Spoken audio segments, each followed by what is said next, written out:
right, my name is Abby Horton, and I teach over in the College of Nursing. I'm an assistant professor in nursing, and I'm also a wellness ambassador for the Honors College, where I teach part-time. I do these webinar talks for wellness and work life, and I'm a health and life coach. And so today we're going to be talking about clean living lifestyle. And specifically, we're going to talk about some of the things that we can do to practically improve our overall health and wellness. And so I am a registered nurse. I have my contact information here for you. It's Abby.Horton at ua.edu. I know sometimes we have a private question, or maybe we think of questions after the talk has ended. So please feel free to reach out to me if you want to ask a question or you need some resources or things like that. We also can share this presentation with you. And so that's definitely something we want you to be able to have access to if you want to use the resources. All right, so our webinar goals for today, we really just want to talk about how to approach a clean living lifestyle, the importance of living a clean lifestyle and the health impact that it can have, and then also to talk about some specific strategies to adopt a clean living lifestyle. So it's always important to talk about and create awareness around the problem or challenge, but I find it's really important to get to the part where we learn specific strategies, because if we only talk about the problem and create awareness, that's great, but we really want to be able to have some practical application to really start to see improvements in our lives. And so that's what I really like to focus on, the practical. So my disclaimer is that this is just for educational purposes. We're not giving any medical advice or, promoting or sponsoring particular products, although I will give you examples of some of my favorite products to use, simply because this is the kind of talk where it's really easy to say, go find cleaner, healthier products. But if you are new to this lifestyle, you don't always know what to look for. And because there are so many different chemicals on the market, so many different products on the market, I think it's important for you to have examples of what would be considered a good or clean product, okay? So again, just focus on what you can control. You are not going to be able to go from a conventional, typical lifestyle and in one webinar, then completely convert your entire life to a clean living lifestyle. And I think that's what really encourages people when I give these talks, is that I tell you to just take baby steps. Just change out one product. So just do a product swap with one thing at a time until, months or a year from now, you're going to see where you've made that transition from using conventional cleaners, conventional makeup, conventional hygiene products to a more holistic and green and healthy product. And so just start small. Small progress is still progress, and definitely reach out if you have questions. So what is clean living? Clean living is really a lifestyle that focuses on the intentional and healthy choices in your diet, your lifestyle, and your cleaning products. And so we're going to talk about things that you can do in terms of what you eat and what you consume, to the types of products that you use, that you clean your house with, that you use for, hygiene and just everyday household products. And then also lifestyle changes that you can make that are associated with your diet, your exercise, and the way that you buy and approach products in your life. So I say that mindset is really the foundation that you have to start with. For me, clean living started about 7 years ago.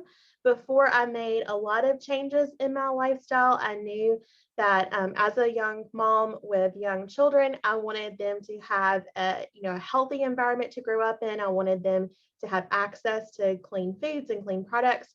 And so they were really my why. They were my reason for wanting to get healthy for myself, and then to create a healthy home for our family. And it doesn't mean that you have to change everything today. It just means that you have to start looking at the labels, looking at the ingredient list, and deciding where you want to make those choices. So I am not 100% green or clean living, and I probably won't ever be, but I know that I'm in a much healthier place than I was 7 years ago before I started this journey.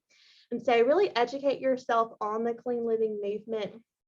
Decide what is important to you and your family. You really want your family to be on board if you can get them on board. You want to read and research before you start making changes, because you can easily get overwhelmed. I definitely got overwhelmed. I still do sometimes when I want to make a change. You have to really be kind to your brain and your budget, because people really can play on your fears of wanting to make healthy choices. And so there is an entire industry that's really dedicated to telling you to buy this product or buy that product. And there's a lot of misinformation out there. There's a lot of information that you just have to sort through. So just start small and don't break the bank, because you may make a choice to buy a product and find that it really is a healthy product, but it doesn't work so well. And so I've tried to do a balance with the products I'm going to recommend of showing you options that are both good for you, that are budget friendly, and that are easy to implement, that are effective, because sometimes we don't hit all of those marks. You want it to be cost friendly, you want it to work well, and you want it to be clean. And those are three different objectives. And a lot of times the products that we buy don't meet all three of those objectives. And so we're going to talk about that. We're going to talk about ditching and switching, or making product swaps. So try to change one habit and one product at a time. Give yourself grace during the process, because you can get really discouraged if you let yourself get discouraged. Just reset and restart, make the next right choice. And then remember that clean living is actually a journey. So it's not something that's meant to be done overnight. So the impact of toxins, it's important to think about when we talk about products and chemicals, we need to think about our toxin load. So we have xenobiotics, we have xenoestrogens, and those are chemical compounds that mimic certain drugs and pesticides and carcinogens, and they mimic certain things in our bodies. Xenoestrogens are compounds and chemical products that mimic estrogen in our body.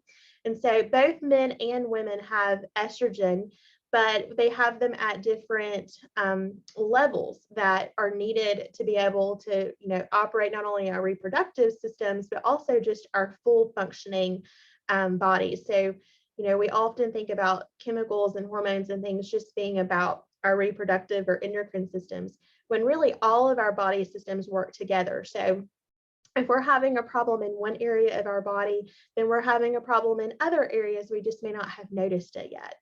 And so these xenobiotics are foreign to our bodies and could trigger immune system overreaction. So an immune system response, it could implicate the initiation, progression, or exacerbation of an autoimmune illness, and it impacts other areas of our health. So chronic inflammation, skin problems, things like acne or rashes, brain fog and fatigue, blood sugar imbalances. So having our blood sugars, kind of spike on a roller coaster, we can have these big dips and big drops in our blood sugar throughout the day, depending on what we're eating. You can also have physiological mental health challenges that come from, something within the body. So anxiety and depression definitely can be a psychological condition, a hormonal condition that you have to attend to. But there are also things that in our bodies can go off track to cause anxiety and depression from a physiological standpoint. So if you are eating a lot of sugary foods and drinks, and then you're going a long time without eating or drinking, and you're never eating on a schedule, and your nutrition is just kind of all over the place, you can actually have anxiety from a physiological level, because your blood sugar is going on a roller coaster all day. So it's important to note that, because we often think of anxiety and depression as just purely mental or psychological. But depression, anxiety, stress, all of those things can be impacted not only by our physiological, body, our, heart, how that is functioning, the foods that we're eating, our mental state. It also can be situational. And so there are a lot of components that you have to think about. Toxins can play a role in that as well, because when we have too many toxins on board, we actually can have different things going on in the body that could cause depression and anxiety. And so definitely we're just speaking about the physiological aspects of those mental health challenges, not the folks who have situational anxiety or depression because of life events, or because of someone who has a true actual neurotransmitter deficiency or something along those lines. So just want to make that clear. You also can have weight loss resistance, and we're going to talk about that more later. But when you have extra chemicals and toxins on board, they actually get stored in our fat tissue. And our fat tissue is called adipose tissue. And adipose tissue is just going to be that subcutaneous, meaning beneath the skin, that fat that accumulates. So we have fat cells. And when our body is exposed to chemicals, whether it's because we put them on our bodies in the form of lotion or makeup or deodorant or antiperspirant, or whether we pick it up in nature because we're outside and we touch things that have, pesticides and chemicals on them, or whether we ingest them by the foods that we eat, when our body consumes that in some way, then that gets stored in our fat cells, because our bodies, our livers, our pancreases, our kidneys, all of our organs, they're not made to process chemicals. And so what happens is, if the body can't detox it through its natural pathways, through sweat and urine and bowel movements and all of that, then they'll go and store that chemical or that toxin in our adipose or our fat tissue. And that is especially true in our midsection, in our core area. When we get a lot of extra weight in our midsection, and that tend to be because either we have insulin resistance, meaning our insulin is really high, or it's because we have extra toxins on board and it's getting stored there. So when we start a weight loss journey, we have to be really careful when we have a lot of extra adipose tissue on board, because when that starts to break down, you're actually breaking down fat, but you're also breaking down those chemicals and toxins. And so people can get sick from having that happen, because if you don't know to support your body in movement every day, in making sure that you're sweating every day, and making sure that you're drinking plenty of water, then you can be reabsorbing those toxins back into your body as you're starting to try to lose weight. So that's really important to be aware of. Persistent body odor can be an issue because our skin is our largest organ. So our skin is trying to get rid of those extra chemicals, hormones, toxins, and it will sweat those out. So if you're having skin conditions or if you're having body odor, that can be a sign that you're having some imbalances. Thyroid, our thyroid is our engine. If we're a car, the thyroid is our engine, and that thyroid can really take a hit, especially if it's trying to detox or to get rid of chemicals. If it's trying to help you lose weight, if you're changing things up in your exercise, your thyroid has to make those adjustments. For women, when they have children, two of the most common complications after pregnancy is having gallbladder issues and having thyroid issues. And so you want to really be mindful of that. The hormones and the things that we have to do to be able to take care of a baby really make us susceptible to having those issues. Our increase in estrogen causes issues with our gallbladder, and our increased energy needs cause issues for our thyroid. And that's why it's important that we are really cognizant of that as we start to think about pregnancy and postpartum. And then aching muscles and joints.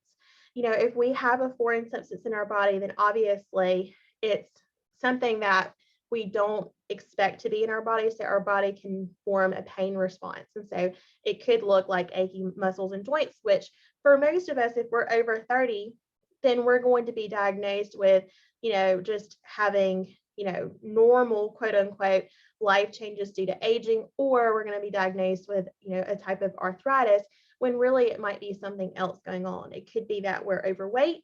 It could be that we have toxins on board. So many different things.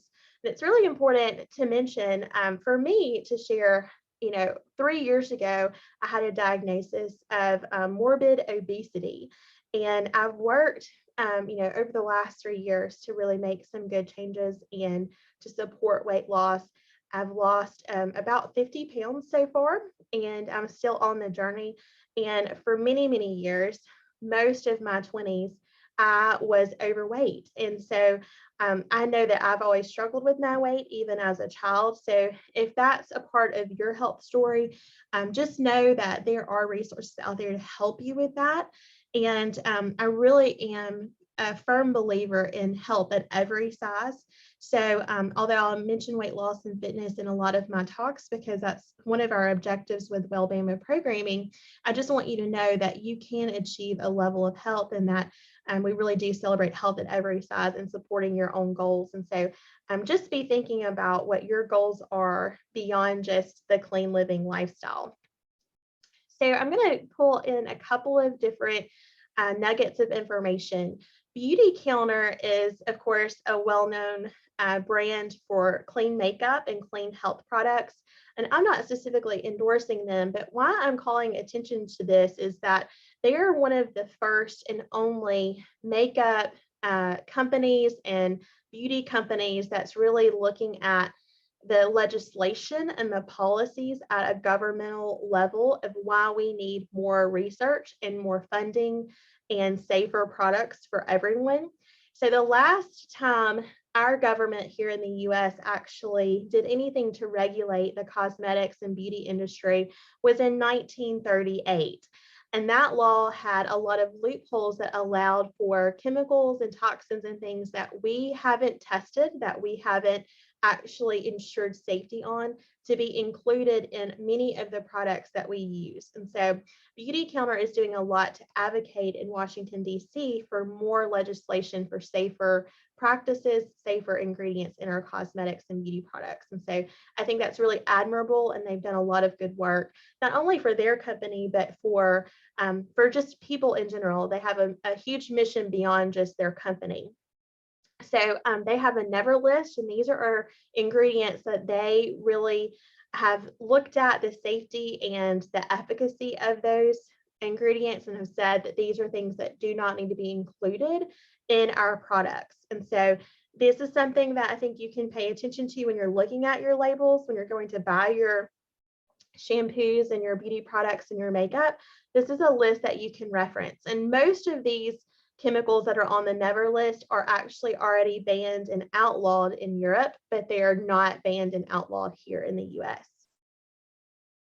It takes about 26 seconds for the chemicals in any product that you use to enter your bloodstream. So when you put deodorant on in the morning or antiperspirant, when you wash your hair, when you put lotion on, cologne or perfume or those kinds of things in the morning, then you are within 30 seconds, you're having that enter your bloodstream.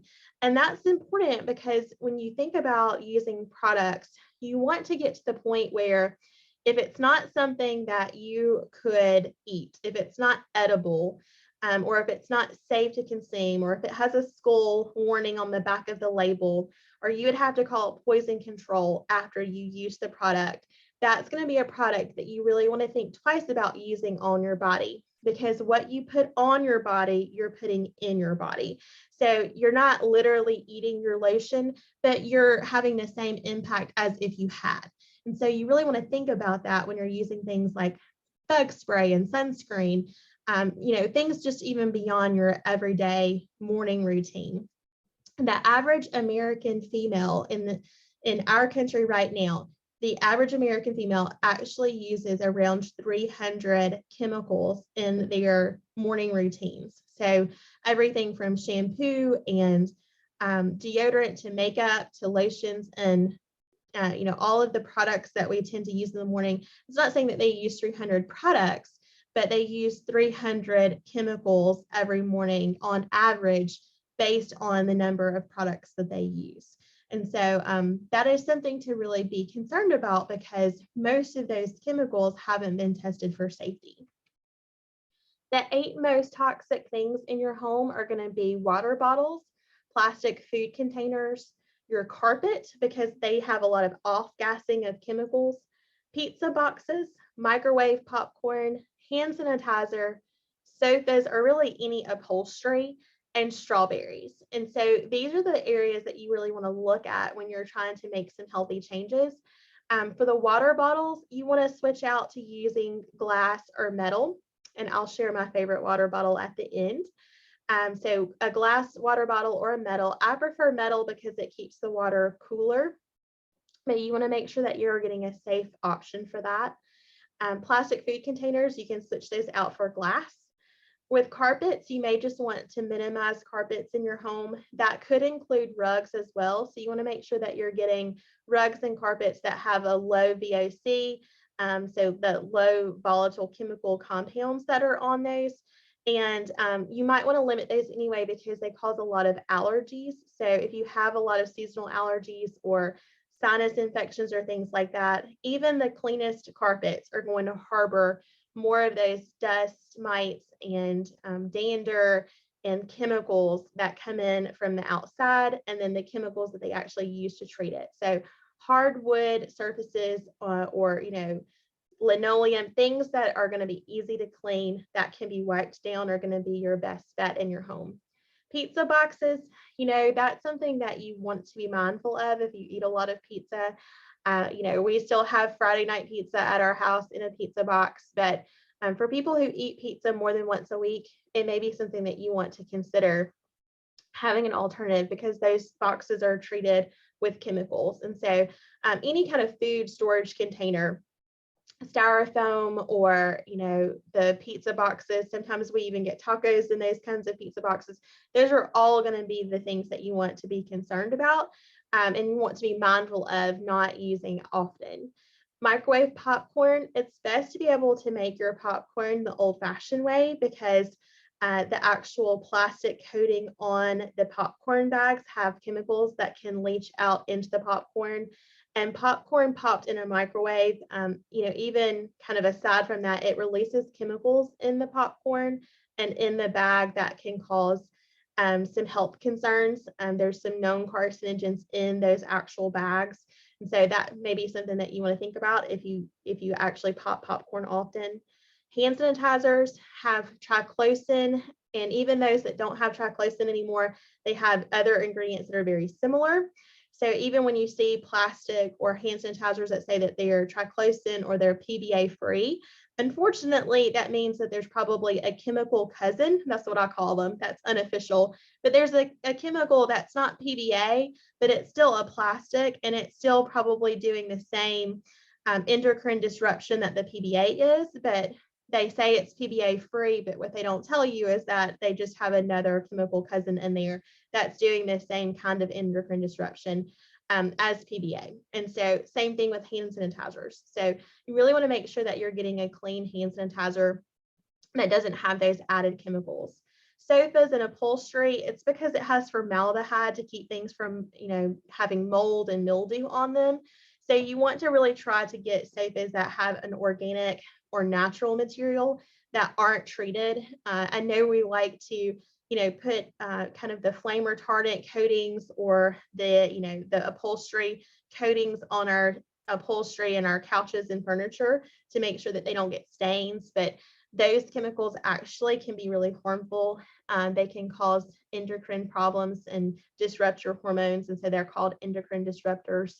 And then strawberries are going to be one of the more porous fruits that have a tendency to have more toxins on board just because of the way they're grown. It's also something that it's important to note that they have to usually be hand-picked because there's not a machine that can pick them.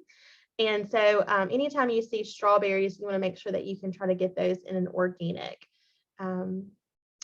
harvested and very natural process.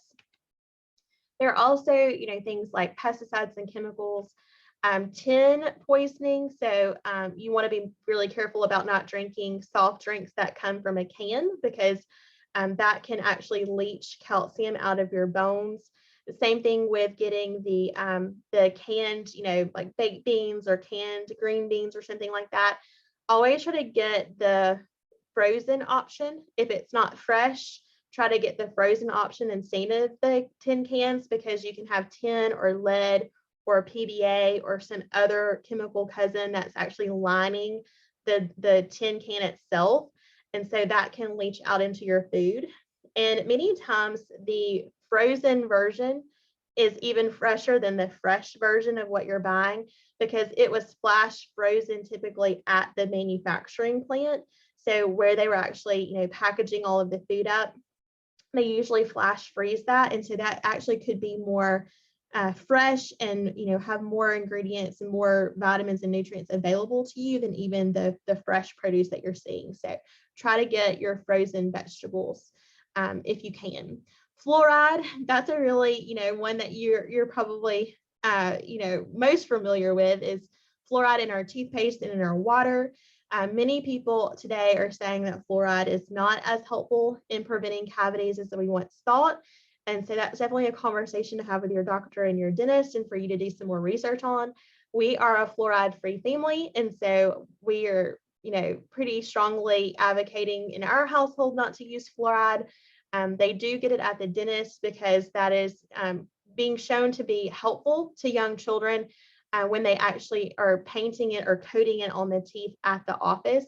But they're not regularly ingesting that in the water and toothpaste every day. So that's something to consider. There are some other, options out there that are really good for helping prevent cavities, which is why fluoride was introduced.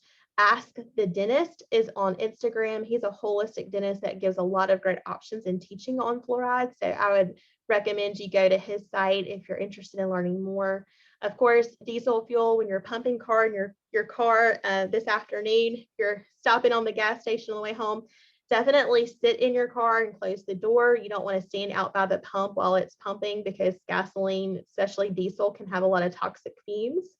The PBA that I mentioned, lead in paint, you certainly want to be mindful of older homes in the 1960s and beyond.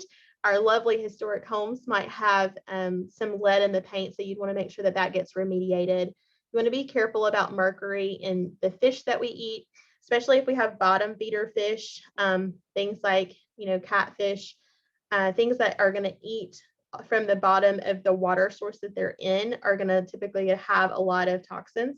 And when we have microplastics show up in our blood, it's usually because of the plastics that we're eating out of and the seafood, the fish that we're eating. Of course, we know cigarettes have a lot of chemicals in them, over 4,000.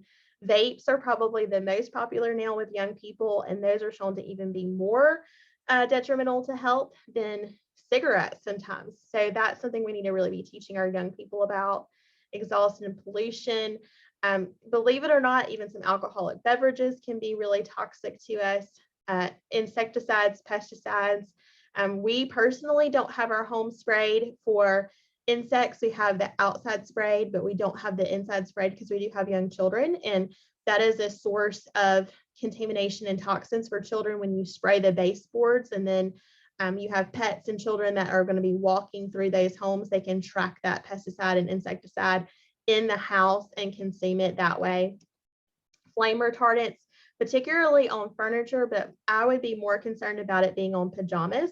So a lot of children's pajamas, it's regulated in the US that you have to have a flame retardant on those pajamas. And so if you get, especially pajamas that are loose fitting, those are going to have more flame retardants on there because it's a fire hazard. When you have a loose clothing. So that's why you see a lot of the organic children's pajamas be really tight fitted, almost like long johns, or just a second skin, like a kind of a Spanx fit, because that is what they have to do to not use a flame retardant. It has to be close to the skin. Otherwise, they're required by federal regulations to have flame retardants on there. And then dry cleaning is another source. So you want to make sure that if you do use dry cleaning, which, sometimes you have to, some of the clothes that we have, you just don't have other options, you want to make sure that you actually air those clothes out. So immediately take them off the hanger that they provide and take the plastic covering off of those clothes, and make sure that you put them on a fresh hanger and let them air out, so that they're not trapping that chemical. Because a lot of times they'll take them directly out of the chemical and put them in the plastic bag, especially if they tie them off at the top or the bottom, then that chemical has nowhere to go. And so it stays within the bag, and that can cause issues not only for you and your clothing, but it can actually go into the house and cause some lung issues. So those are some things to think about. Aerosol sprays are really the last ones that we haven't mentioned. So anytime you have an aerosolized spray, the aluminum and the parabens in those cans can be toxic. And so that's something to be mindful of. That could be anything from hairspray to bug spray. So when you're thinking about how to clean your food, once you've really looked at what are clean sources of food, organic options, flash frozen vegetables, you want to be eating veggies most. You want to have a plate of mostly vegetables when you go to do your sides, and have a good protein and a good full fiber carbohydrate. Then you want to have mostly vegetables and then some fruits, because fruits do have some natural sugars in there that can be upsetting to some people's stomachs, can be upsetting to the endocrine system if there's too much sugar on board. And so when you're really thinking about fruits and vegetables and you have those lumped together in a portion size, you want to focus more on actually consuming the vegetables. And regardless, you want to actually treat your vegetables and your fruit with a cup of vinegar to 4 parts water, and add some Celtic sea salt. And if you make this mixture, you can make this ratio 1 cup of vinegar to 4 parts water, and then you add Celtic sea salt until the water is cloudy. Then put your fruits and vegetables in that water to get all of the toxins, chemicals, pesticides off there, wash away all of that dirt, the wax that you'll see on the fruit. That wax is actually toxins and chemicals and coatings that have been put on the fruit in packaging. You want that to come off. That wax is not, normal. That's not a typical thing for the fruit to have. It's just, we think it is because we've always grown up with that. But if you grow your fruit and vegetables in a garden, then you soon learn that they taste very different than what you buy at the grocery store, and they don't have that waxy coating on there. And so you want to clean your fruit in this way. You also want to make sure that once you have washed them, that you run them with cold water, dry the fruit and vegetables, especially the fruit, really well, and then actually store that in the fridge so that you can preserve that. All right. So one thing that I really recommend is downloading the Think Dirty app, and that is a way for you to actually scan your products to see what the rating is, to see if it has a good environmental working group rating. And I'm going to talk more about that a little bit later. But you can get a rating for each of the products that you use, and it can tell you how many known carcinogens are in that product. It's a free app. You can use it to scan your barcodes, and that makes it really simple to decide what swaps you want to make.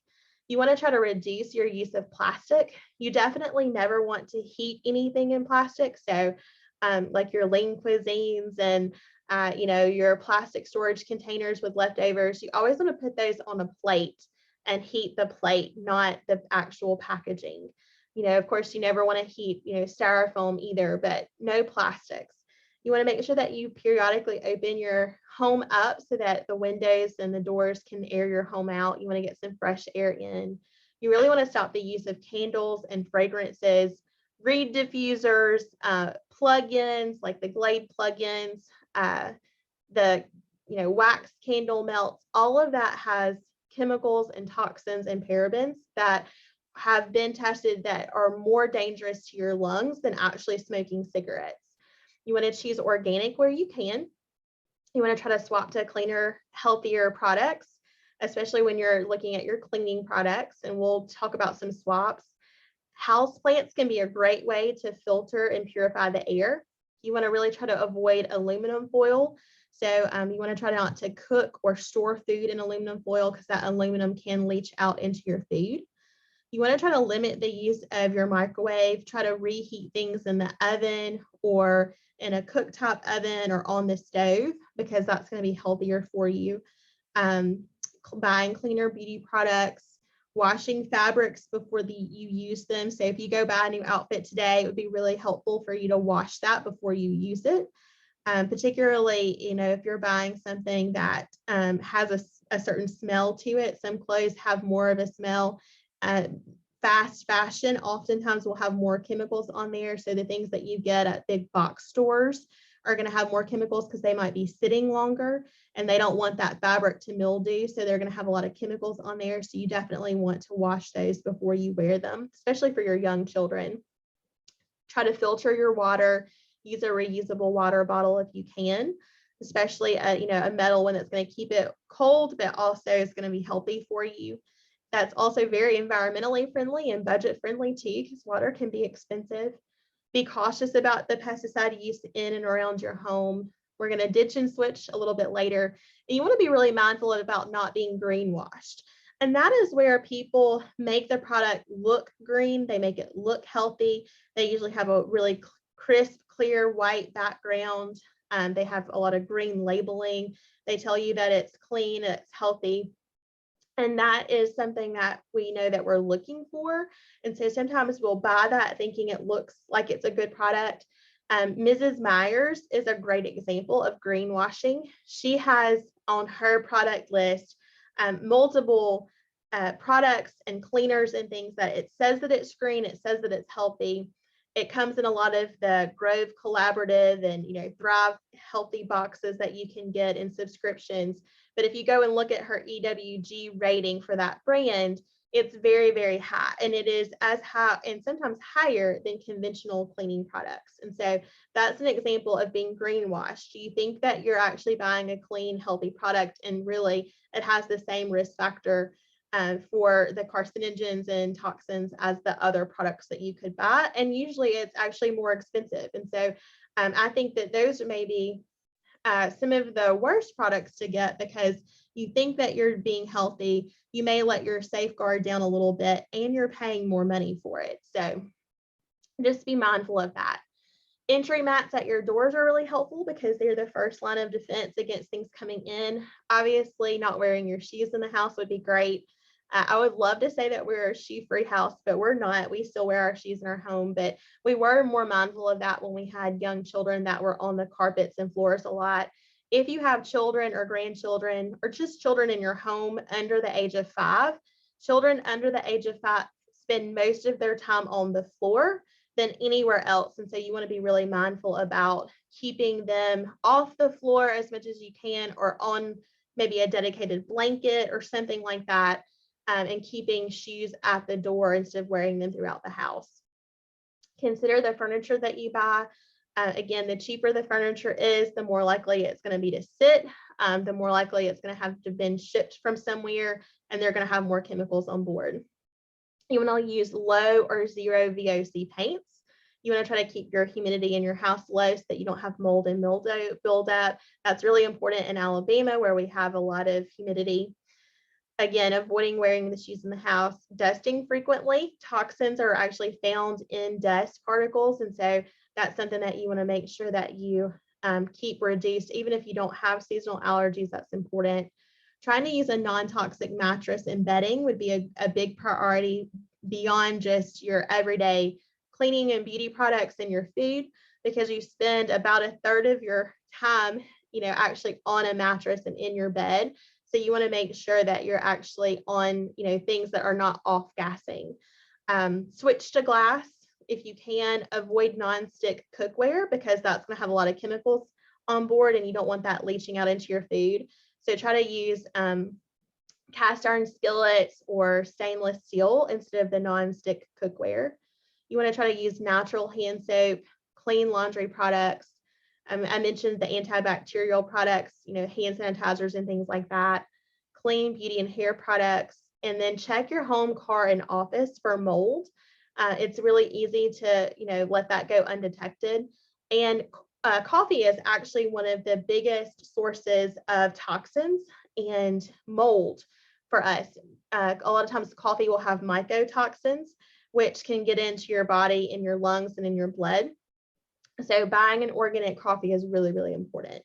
I would say if you drink a lot of coffee, it's probably more important than even buying organic fruits and vegetables, just because of the toxin load and the mold exposure possibility. So when you nourish your body, it's really the foundation of your health. So you want to really make sure that you're drinking filtered water, about half of your body ounces a day. So if you weigh 200 pounds, about 100 ounces.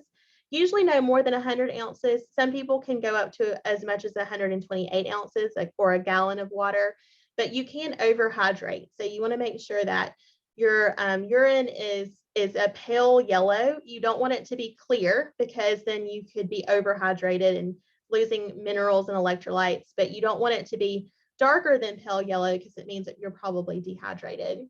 You want to try to eat the rainbow in terms of your fruits and vegetables. So we usually eat beige or brown or green food if we're being really healthy, but make sure you're eating the reds, the yellows, the oranges, the purples. All of those represent different antioxidants that you'd be missing out on if you don't eat those particular colors. Try to really focus on a whole food diet, eating full fiber carbs. So those are what we call the healthy carbs, the ones that have the fiber in there. Try to avoid anything that was processed, overly processed or prepackaged. Try not to drink your calories. You know, a lot of us do. We like soft drinks. And so that can be hard to give up, but try to stick to water and calorie-free drinks.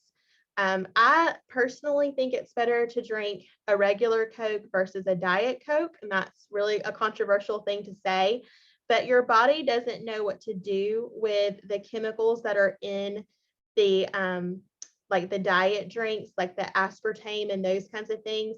Your body knows what to do with sugar, but your body doesn't often know what to do with those sugar substitutes. And so you're not getting the calories from that sugary drink, but your body is still getting like cued that there's some sugar on board, but the body doesn't know exactly what to do with it because it's not actually sugar.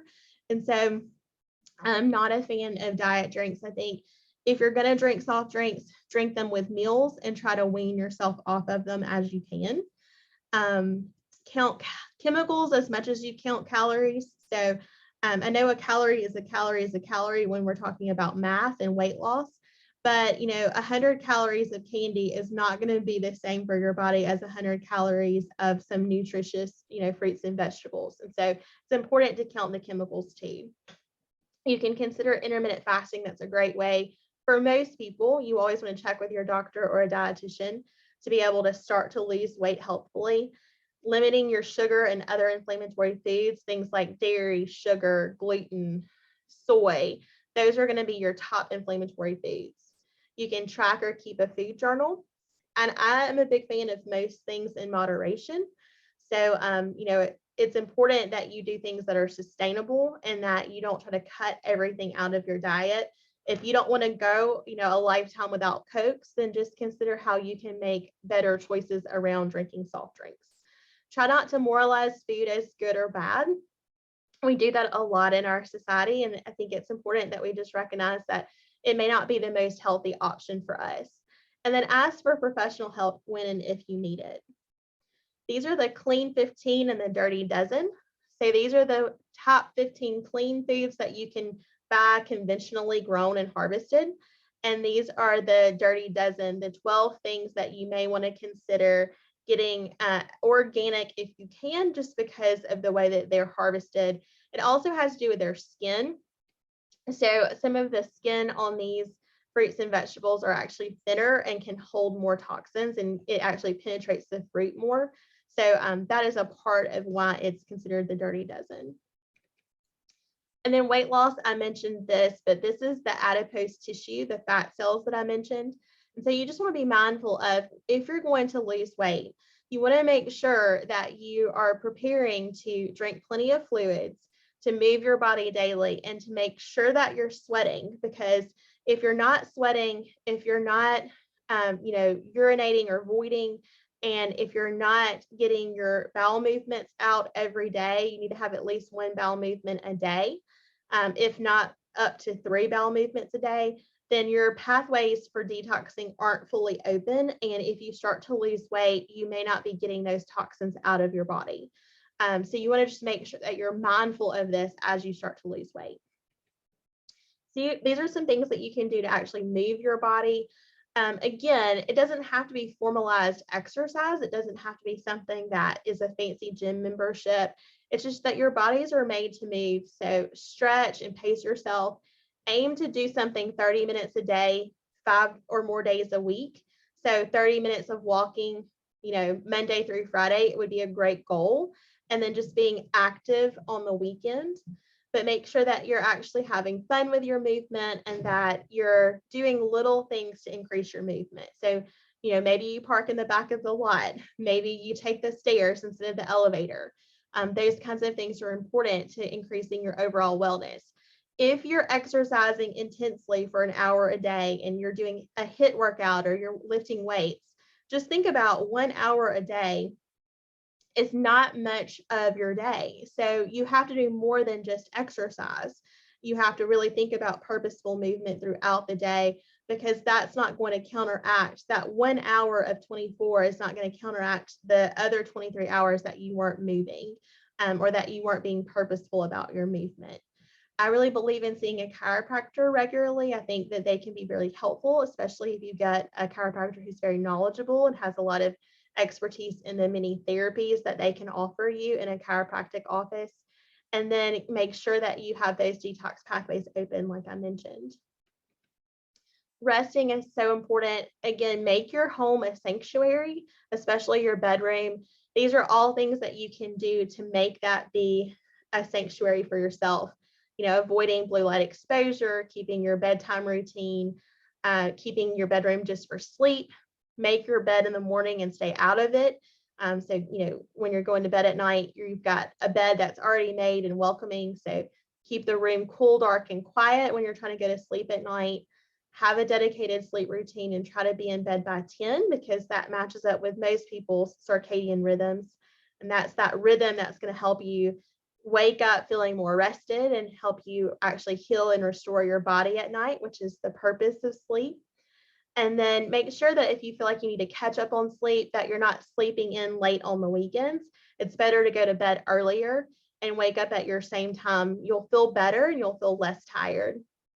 If you are waking up regularly feeling like you're less rested than when you went to sleep, it may be time to reach out to a health specialist that specializes in sleep, because you may have a sleep disorder that you might need some medical help with.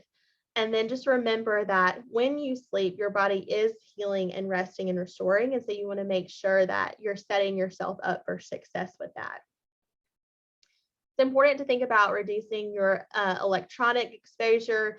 So, EMF is so important. It's looking at the radiation that you can get from Bluetooth and, from your wireless routers and things like that. So it's important that you really try to limit your exposure, because that can disrupt your detox pathways. It can disrupt your sleep, and it can really impact your health for people who are sensitive to that.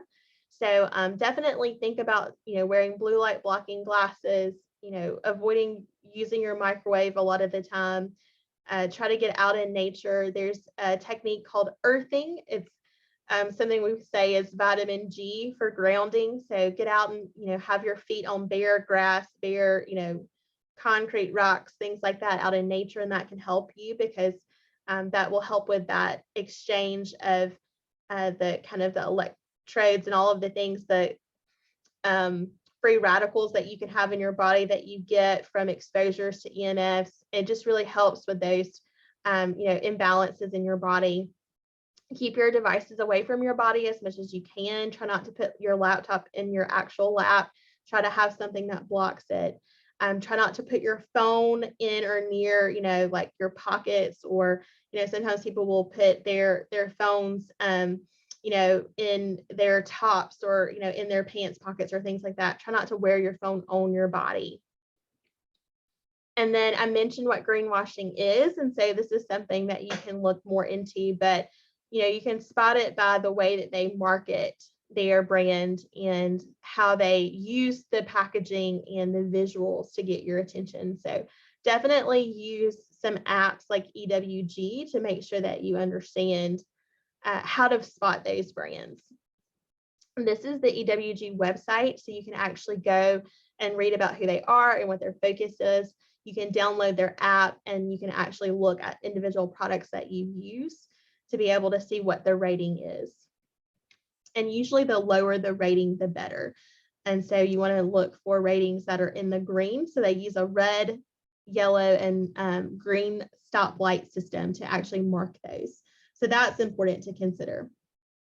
Things that can help with the environment overall, not just for your own body, but also for our planet, thinking about the choices that you make. So if you can use what you have, you can borrow it, you can swap it, you can thrift it, you can make it. And then if you can't do those things, then consider buying it.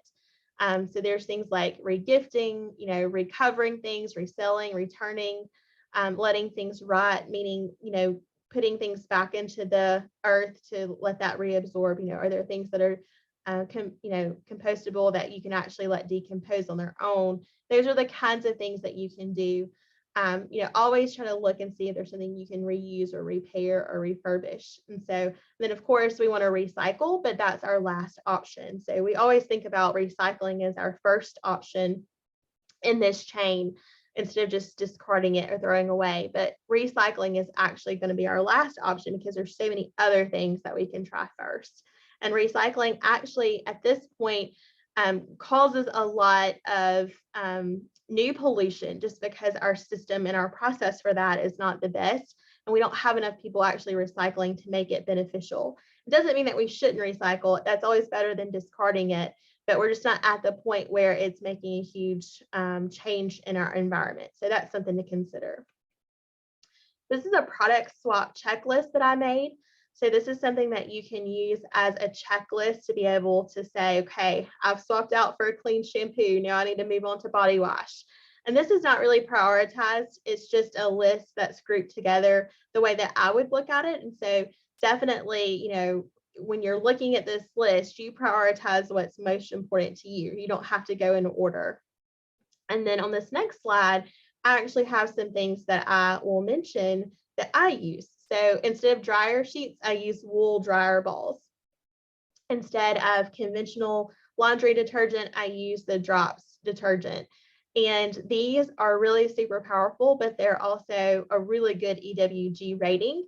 And I love that they're a little pod because it's just less mess. I have a lot of young children and a busy life. And so I don't necessarily want to use a powder or use a liquid because that can be messy. And this is just convenient and it's a really great brand. And it's actually very effective at getting out stains, which is important with your laundry detergent. These are the glass Pyrex dishes. You can get any brand, but glass is always better. You can take off the plastic lid and then heat those as you desire in the microwave or in the oven. This is my favorite non-toxic deodorant. So this is Lume, and this was created by an OBGYN. So this can actually go under your arms or any of your private areas to prevent an odor. It gives you long-lasting protection. I would say that if you do perspire quite a bit, you're not going to get 72 hours of protection, so you would need to reapply, but it is very effective. And what I love about it is that it is aluminum and baking soda free, because a lot of times if you have an antiperspirant, it's going to have aluminum in it, and that's not the best option because you're putting it near your lymph nodes and breast tissue. For men and for women, we have breast tissue near our underarms. And so I don't think it's the best thing to put aluminum and other toxins there because it's getting directly into your lymph and blood system. So, but this actually works well because it's aluminum free. Baking soda free is important because most natural deodorants have baking soda, and a lot of people get irritation and get rashes from the baking soda in the deodorant. My favorite toothpaste is Young Living Thieves. There's a lot of other great options on Ask the Dentist. Ranch Basics has some great cleaning supplies as well as Young Living. The Hydro Flask is my favorite water bottle that you can reuse. It's got metal. It stays nice and fresh and cold, even 24 hours later. Beauty Counter has some great makeup options. They probably have the most durable makeup options of a clean beauty line that I've seen. These are the pans that you can use for good product swaps. Filtering your water, using magnesium bath salts can be really helpful for those of you who are having sleep issues. Essential oils can be really helpful. Switching out your feminine hygiene products, your tampons and your pads are especially important because that cotton can have pesticides on there. So you want to make sure that you're using organic tampons and pads. Celtic sea salt is, I think, better for you health-wise than regular table salt because it does help with your iodine and with the trace minerals that you need without the issues that table salt has with your blood pressure. You want to think about a friendly and cleaner sunscreen and bug spray. Beauty Counter has some great options there. Try to think organic. Try to think thrift. Can you thrift it or buy it somewhere else? You also have the option for an organic shaving cream. So this is more like a liquid, Dr. Bonner's. And Dr. Bonner has a lavender spray as well. So this is a really helpful thing when you're thinking about switching out some beauty products. So those are things to think about as you make product swaps. A few of my favorites. And it's also important, like we mentioned, candles, air fresheners, plugins, wax melts, reed diffusers, and conventional perfumes and colognes are all going to have these chemicals and more, and they can cause these issues here. So endocrine disruption, allergies and asthma, they're harmful to your lungs. There's known carcinogens and it impacts your hormones. And so I would really suggest that you look at medical grade essential oils to replace some of these things in your households and in your workplaces. These are some other resources. 2 accounts that I follow on Instagram that have some great content. The EWG app that I mentioned, the Think Dirty app, that's another great one for products. It works very similar to the EWG. There's one called Sift that is more about food and food labels. And then these are some hashtags that you can follow on social media to get some more inspiration. So hashtag non-toxic living, hashtag toxin-free living, and hashtag clean living are all great ones to follow on social media to get more info. And then I'd like to leave you with some inspiration. Start where you are, use what you have, and do what you can. Don't get overwhelmed by all of the things that you could change. Just think about some of the ones that are most important for you and your health, and just make one swap, one change, because that's going to be what's most impactful and sustainable for you in the long run. We would love for you to follow us on our social media channels. We've got a website, Facebook, Instagram, and blog. And Miranda and Ashley do a fabulous job with maintaining those resources for us in wellness and work life. We also have some upcoming health screenings that we would like for you to participate in if you haven't already.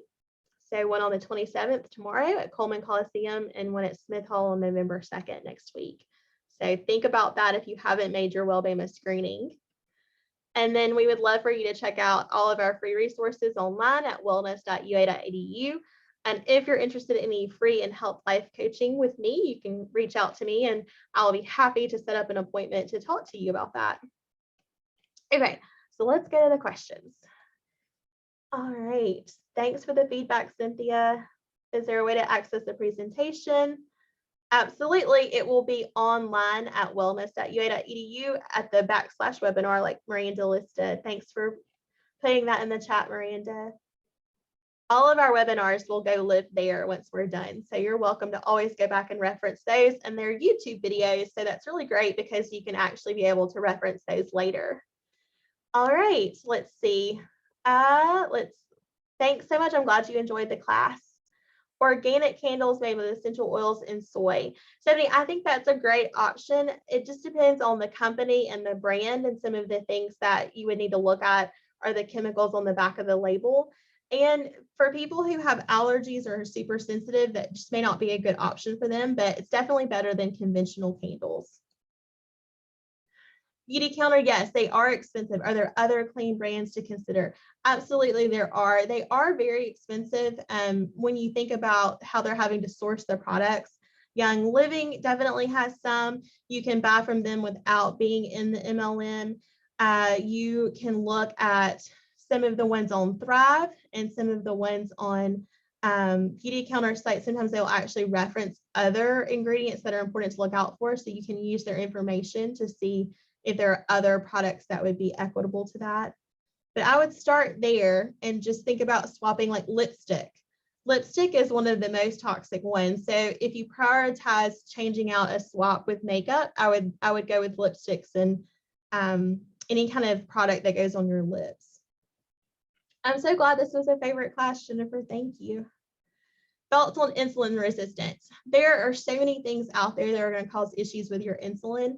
If you think that you have an issue with that, I definitely recommend seeing a medical doctor or nurse practitioner, or going in conjunction with that, seeing a registered dietitian, because insulin resistance is often associated with things like polycystic ovarian syndrome, weight issues, weight loss resistance, and it's very common in our world today. Thanks, Stephanie, for the feedback. I've bought Lume online. Is there anywhere local? Target used to carry it, Lee, and I noticed they stopped carrying it. They have their own brand now, which I don't love as much. It's in a cardboard container and it's not as durable. I don't think as effective, but they stopped carrying it for that reason. Check Manna Grocery. I order mine on Amazon Prime, so that's where I get mine. Bare Minerals on EWG, and they're pretty good. Thanks, Stephanie, for looking at that. Yeah, Bare Minerals is one that has been around for a really long time too, so you know that they have some good products out there because they've lasted a few decades. David, thanks. I'm glad you enjoyed the class. Tara, thanks. Jeremy, thank you. Good. I'm so glad. And I think we have a couple of other questions in the Q&A. So let me go there. How long do you keep the fruits and vegetables in the cleaning solution when they're cleaning them in like the water, vinegar, and salt? You just clean them enough so that you get any visible dirt off of them. You fill them to see if they feel clean, and then you can rinse them. So no more than just a few minutes, because that vinegar and salt will break down the fruit and the vegetables. So 5 minutes or less, and make sure you give them a good rinse and a good dry, or you'll let your fruit rot. So, or they'll break down. So definitely not long at all. Who is better that I reach out to finding out about my specific body source fat? Is it a nutritionist or a dietitian? How do I go about finding one? So we actually have resources at UMC here on campus. Suzanne Henson is a registered dietitian and nutritionist, and really you're not going to be able to know if your specific body actually is storing chemicals, or if it's just simply fat tissue. But you can probably assume that if you're eating a conventional diet and you're not, using clean products like I've mentioned, that some level of your fat is going to be some toxins and chemicals. And that if you're going on a weight loss journey, you're just going to want to be mindful of that with your movement, your exercise, your water, and things like that. So just go ahead and take those steps to know that you probably want to be aware and mindful when you're trying to lose weight. Hopefully that helped. All right. Any other questions, comments, feedback, topics that you wish we had covered today? Kamisha, thank you. Yes. Yes, go shopping, but be budget friendly. Don't make all this ups at once. I tried to do that, and that was very hard on my budget. Very hard to get the family on board too, because you're just trying to make all the changes at one time. So that was my biggest mistake when I was on this lifestyle, was trying to do too many things at once. It overwhelmed my family and it overwhelmed my budget. Any concern about plastic tops on storage containers? I think you just have to do the best that you can. So, obviously all glass would be better, but if you're not heating it, then it should be fine. And it's probably not touching the food. So that's not as big of a concern. Hopefully that helps, Stephanie.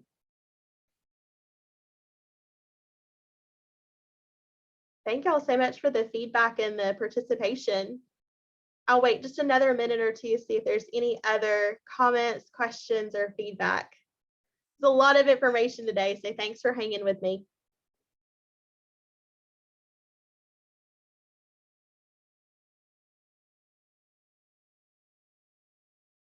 All right. Well, I don't see any more questions or comments coming in. Thank you so much for spending an hour of your time with me. You're already doing all of the work to really get started because you showed up today, and I'm really hopeful that you took away a couple of things that you want to go and implement in your everyday life. If you need some other sources of help or inspiration or just resources, or if you've got a question, please feel free to reach out to me. I'm always happy to answer your questions. And I hope you have a great rest of your week and enjoy your fall break.